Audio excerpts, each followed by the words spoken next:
اور ایک خوشی کا راستہ ہے اور ایک آپ کی تباہی کا راستہ ہے.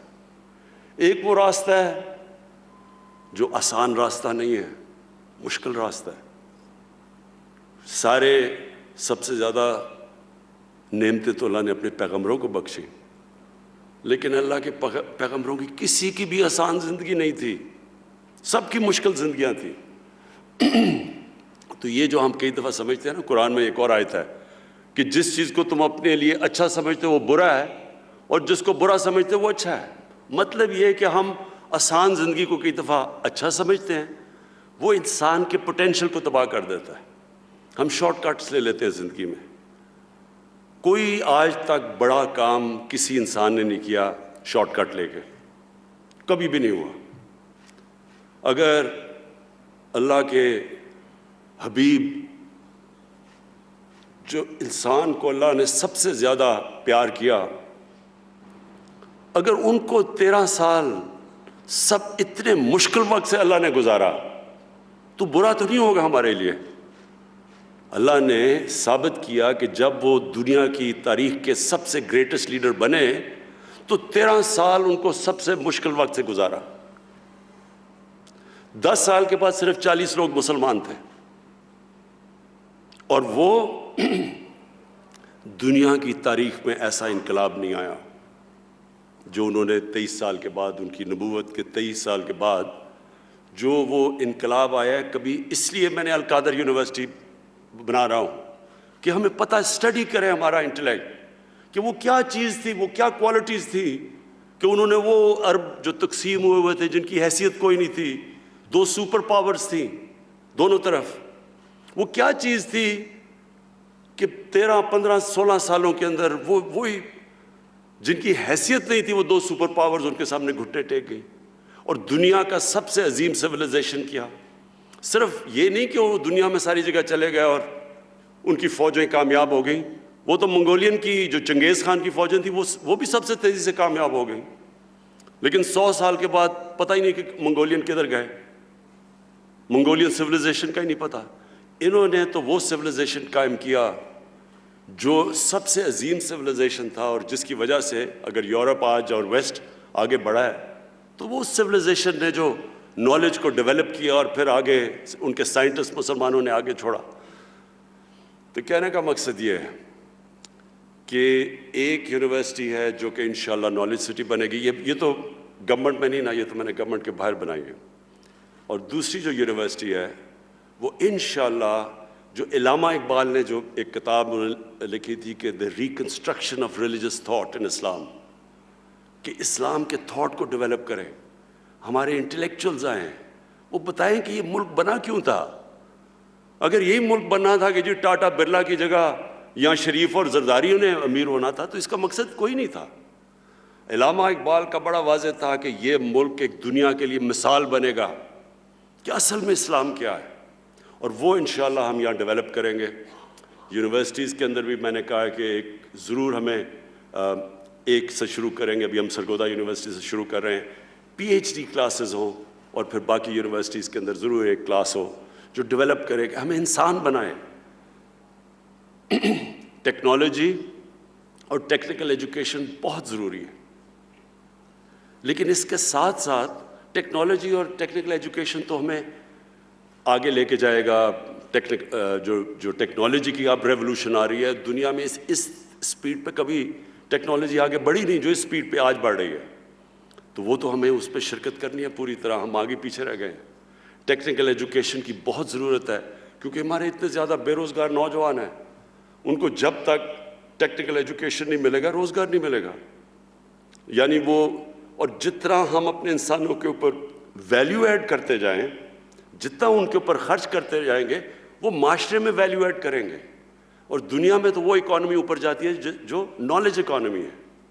تو ہمارے ملک میں یہ بہت بڑی ہم نے غلطی کی کہ ہم نے نہ ٹیکنالوجی کے اوپر، نہ اپنی ہائر ایجوکیشن پہ، نہ ٹیکنیکل ایجوکیشن پہ اتنا زور لگایا. تو یہ دونوں ساتھ ساتھ جاتے ہیں. ایک آپ کو اکوپ کرتا ہے دنیا میں آگے بڑھنے کے لیے کیونکہ سارے سائنسدان جب مسلمان اوپر گئے تو سائنسدان بھی سارے ٹاپ مسلمان تھے. دوسرا اس سے بھی امپورٹنٹ چیز ہے کہ ہمیں بتاتا ہے کہ ہمارا دنیا میں مقصد کیا ہے؟ ہم عقل مند جانور نہیں ہیں، ہم انسان ہیں، اشرف المخلوقات ہیں۔ تو یونیورسٹی ایجوکیشن کا بہت بڑا امپیکٹ پڑتا ہے سوسائٹی پہ، کیونکہ یونیورسٹی ایجوکیشن لوگوں کو ایک اور لیول پہ لے کے جاتی ہے۔ امریکہ کی جو اسینٹ ہوئی، جب آج سے 120 سال پہلے اوپر جانا شروع ہوا امریکہ، تو وہ اس کی ایک بہت بڑی وجہ تھی کہ دنیا میں سب سے زیادہ گریجویٹس امریکہ میں نکل رہے تھے۔ جب آپ کے گریجویٹس، جب آپ کی ہائر ایجوکیشن کے اندر آپ لوگوں کے اوپر انویسٹ کرتے ہیں اپنے پاپولیشن پہ، تو وہ خود ہی ملک اٹھا دیتا ہے، ضرورت نہیں پڑتی آپ کو کچھ کرنے کی۔ ایک پڑھا لکھا پاپولیشن خود قوم کو اٹھاتا ہے۔ تو میں آپ کو خراج تحسین پیش کرتا ہوں کہ یہاں سے آپ کے اتنے زبردست رزلٹس ہیں ملاکنڈ یونیورسٹی کے، اور انشاءاللہ میں نے محمود خان کو کہا ہوا ہے کہ جیسے جیسے ہمارے حالات بہتر ہوتے جائیں گے، ہم بڑے مشکل حالات سے نکلے ہیں، پہلے تو سال سٹیبل ہی کرتے رہے کیونکہ بالکل ملک مقروض تھا، اور میں آپ کو ذرا بتاؤں کہ مقروض کیسے تھا، یعنی آپ کو اسٹیٹسٹکلی پتہ چلے کہ ملک کے حالات کیا تھے۔ جب ہم آئے تو ملک کے پاس پیسے نہیں تھے، اپنے جو باہر کی قرضوں کی قسطیں دینی تھی اور اپنی ری پیمنٹس کرنی تھی، ہمارے پاس پیسے نہیں تھے، ڈیفالٹ کر رہے تھے۔ ہمارے دوست ملکوں نے مدد کی، بچا لیا ہمیں ڈیفالٹ سے۔ اگر ڈیفالٹ ہو جاتا تو لوگ آج اگر مہنگائی کو کہہ رہے ہیں کہ زیادہ مہنگائی ہے، آپ کو اندازہ نہیں کہ وہ کس طرح کی مہنگائی آنی تھی، کیونکہ ڈیفالٹ ہوتا تو روپے نے گر جانا تھا۔ جب روپے نے گرنا تھا تو سب مہنگی ہو جاتی ہے۔ تو ابھی بھی جو مہنگائی ہے وہ اس لیے کہ 2018 کے شروع میں اور اب تک روپیہ 107 روپے ڈالر سے اب 155 یا 160 پہ پہنچا ہے۔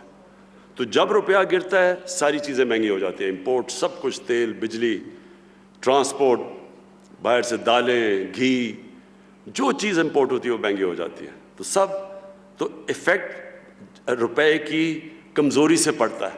تو روپیہ اگر، کیونکہ ہمارے پاس تو فورن ایکسچینج ریزروز ہی نہیں تھے، تو اگر وہ روپیہ گرنا شروع ہوتا، ہمارے پاس تو کوئی چیز اس کو روکنے کے لیے نہیں تھی، اس لیے ہمارے دوست ملکوں نے ہماری مدد کی، ہم بچ گئے۔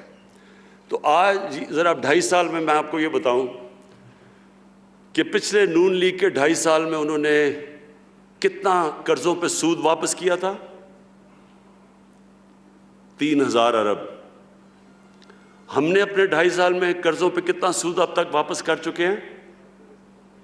3.2 ٹریلین، 6.2 ٹریلین، یعنی دگنے سے زیادہ۔ 6.2 ٹریلین ہم نے واپس کیا ہے، انہوں نے اسی ٹائم میں 3 ٹریلین واپس کیا۔ سود کے ساتھ جو ہم نے لون ریپیمنٹس کی ہیں،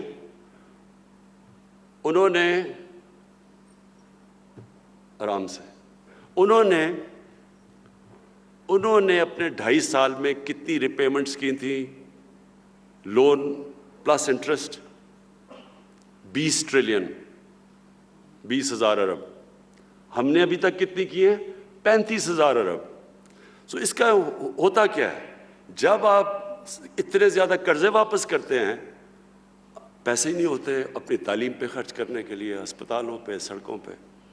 تو یہ تو ہم اب میں آپ کو بتاتا ہوں کیا کرنا ہے، ہمارے جو چیلنجز اور ہم کیا کر رہے ہیں۔ نمبر 1،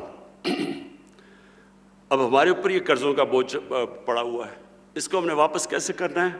ویلتھ کریشن سے۔ ایسے پروجیکٹس بنانے ہیں جو کہ ہماری دولت میں اضافہ کریں۔ مثلا لاہور میں راوی سٹی بنا رہے ہیں، نیا شہر، اس کے اندر ٹریلینز کی یعنی کئی ہزار ارب روپے کی اس کے اندر ویلتھ جنریشن ہوگی۔ ہمارا کوئی خرچہ نہیں ہوگا کیونکہ پرائیویٹ سیکٹر آئے گا۔ ایک کراچی میں بنڈل آئلینڈ ہے، بڑے بڑے انویسٹرز انتظار کر رہے ہیں، جس وقت ابھی سندھ حکومت ہمیں کسی وجہ سے اجازت نہیں دے رہی، لیکن بڑے بڑے انویسٹرز آ رہے ہیں جو کہ وہاں انویسٹ کرنا چاہتے ہیں۔ اس سے کیا ہوگا؟ فورن ایکسچینج آئے گا ہمارے پاس، ہمارا روپیہ مضبوط ہوگا۔ پھر ہم نے لاہور میں ایک ڈسٹرکٹ بنائی ہے، بزنس ڈسٹرکٹ۔ ہم اندازہ لگا رہے تھے کہ اس سے 6,000 ارب روپے کی ویلتھ جنریشن ہوگی۔ پھر 2 بڑی ڈیمز بنا رہے ہیں 50 سال کے بعد، باشا ڈیم اور ممند ڈیم. 50 سال کے بعد یہ 2 بڑی ڈیمز بن رہی ہیں.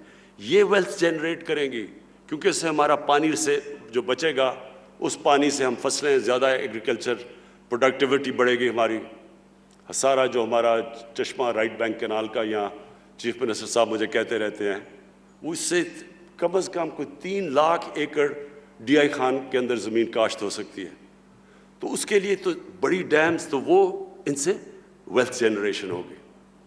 پھر ہم کنسٹرکشن انڈسٹری کے وہ اس وقت ہماری کنسٹرکشن انڈسٹری کو ہم وہ انسینٹیوز دے رہے ہیں، اور وہ اس لیول کی کنسٹرکشن ہو رہی ہے جو پاکستان کی تاریخ میں کبھی نہیں ہوئی، کیونکہ ہم نے ان کو انسینٹیوائز کیا، ان کے لیے آسانیاں کی، اپنے لو کاسٹ گھر بنا رہے ہیں، افورڈیبل ہاؤسنگ لوگوں کے لیے.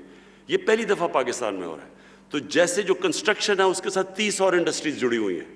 تو جب کنسٹرکشن چلتی ہے تو 30 اور انڈسٹری چلتی ہے، روزگار بھی ملتا ہے، ویلتھ کریشن بھی ہوتی ہے.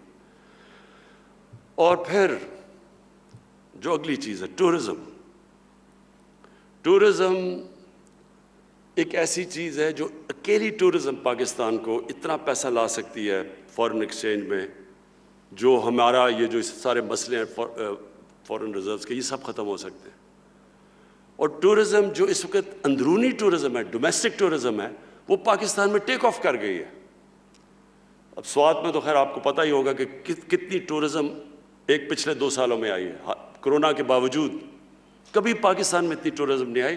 اور پہلے تو صرف گرمیوں میں آتی تھی، اب گرمیاں اور سردیوں میں ٹورزم ہے.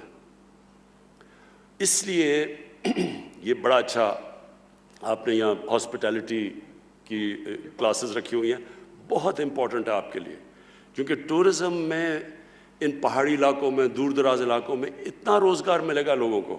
ان کو جانا نہیں، لوگ جاتے ہیں باہر، کوئی کراچی جاتا ہے، کوئی دبئی، کوئی سعودی عربیہ نوکریاں ڈھونڈنے کے لیے. لیکن جب یہ ٹورزم ٹیک آف ہو گئی، یہ سارے علاقے کے اندر لوگوں کو باہر نہیں جانا پڑے گا، کیونکہ جو وہ پیسہ جنریٹ کرتا ہے. میں آپ کو مثال دیتا ہوں. پاکستان تو کوئی میرے خیال میں 1 یا 2-3 ملین ڈالر بھی نہیں جنریٹ کرتا ٹورزم سے.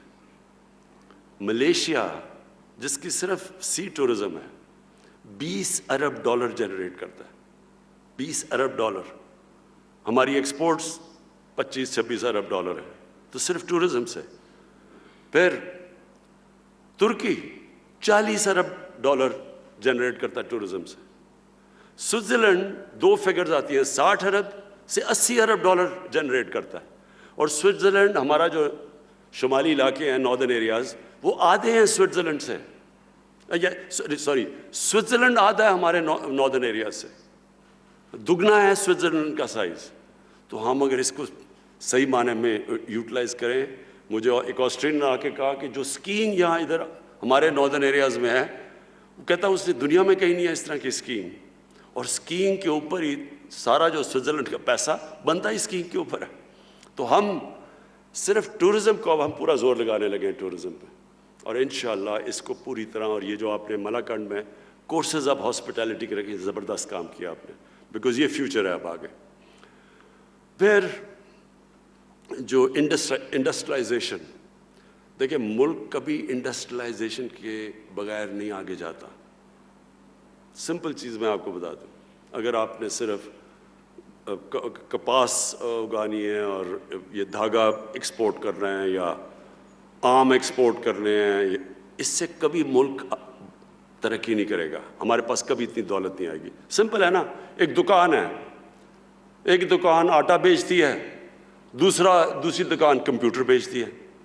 اب سوچیں اس کی کیا آمدنی ہے اور اس کی کیا آمدنی ہے. اسی طرح ملک جب وہ ویلیو ایڈ کرتا ہے، جب وہ نالج بیسڈ اکانومی بنا دیتا ہے، اس کی اتنی زیادہ ریٹرنز ہیں کہ وہ ملک اوپر اٹھ جاتا ہے. ملیشیا، جب مہاتر محمد ملیشیا میں آئے ارلی 80s میں، تو ملیشیا صرف ربر اور میرے خیال میں ٹن، یہ 2 ایکسپورٹس تھیں اس کی.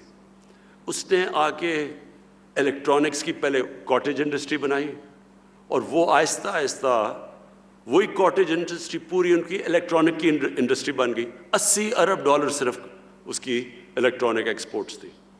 تو آگے ہم نے جو جانا ہے، ہم نے ٹیکنالوجی اور ٹیکنیکل ایجوکیشن لے کے. اور اپنی انڈسٹری کو اب ہم نے پہلی دفعہ، یہ 1950s میں ہماری انڈسٹری بڑی تیزی سے اوپر جا رہی تھی، بدقسمتی سے 70s میں نیشنلائز کر دی، وہ سارا کچھ رک گیا. اب ہم اس کے بعد پہلی دفعہ پاکستان اپنی انڈسٹری اٹھا رہا ہے. آخر میں جو آپ کو کہنا چاہتا ہوں، دیکھیں اللہ نے اس ملک کو کسی چیز کی کمی نہیں دی. اس میں اللہ نے اتنی نعمتیں دی ہیں کہ میں حیران ہوں کہ لوگوں کو پتہ ہی نہیں کیا نعمتیں دی ہیں اللہ نے.